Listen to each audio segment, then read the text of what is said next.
you can just do the math, right? If all of those votes if all of those votes go together and they're actually able to deliver all of those votes, then that obviously will do for the left what merging the Conservatives and the Alliance Party did for the right. What it would introduce is clarity.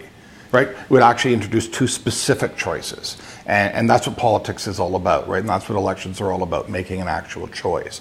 So rather than the fuzziness in terms of choices that might exist and where people might be able to accommodate themselves or not, there probably would be a group of people that would say, whatever a coalition of the left that would look like to include the NDP probably would take some of those blue liberals, right? Some of those so-called Paul Martin liberals, those liberals that are on the right side of that party, and might free them up for the Conservatives to have a chance at. But more than anything, it would make very clear what was on offer between the two parties, and there'd be a clear choice, because it'd be a binary choice, which we don't have now, and it'd be much clearer about what the outcome would be, right? Because now with a multi-party system, we actually never know what the outcome is going to be.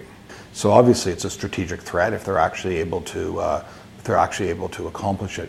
It seems to me, it's not my tribe, so I don't know, but it does seem to me a bit far-fetched, and it seems to me a bit of a permanent solution to what probably is a temporary problem. And I wouldn't think right now that the problems the Liberals face are so intractable and so permanent in nature that would really be the right remedy. I would think they've got other remedies to explore before they went there. And then if you actually think it through, to get an alliance between the Liberal, a true alliance, a true merger between the Liberals, the Greens, and the New Democrats, that's an awful lot of work.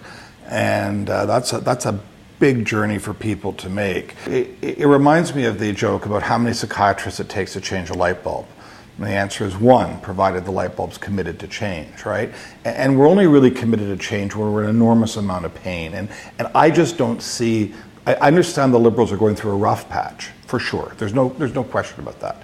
But going through a rough patch and having permanent structural problems are very different things.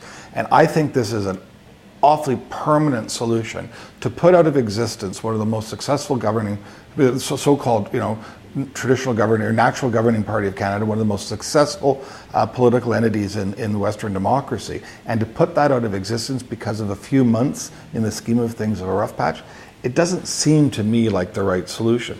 Now that said, I can certainly understand why there's lots of people who do the math and say, just like the people on the right did, and say if this doesn't stop, we're going, and especially with the Bloc, with its hegemony on Quebec, we're going to be destined to be a poor cousin to a conservative, a conservative government. Maybe they'll never get a majority, right? But we'll always be a weaker minority unless we band together. So I can certainly see why people are talking about it. Certainly see the impetus for it, but I don't know. It seems a bit drastic to me.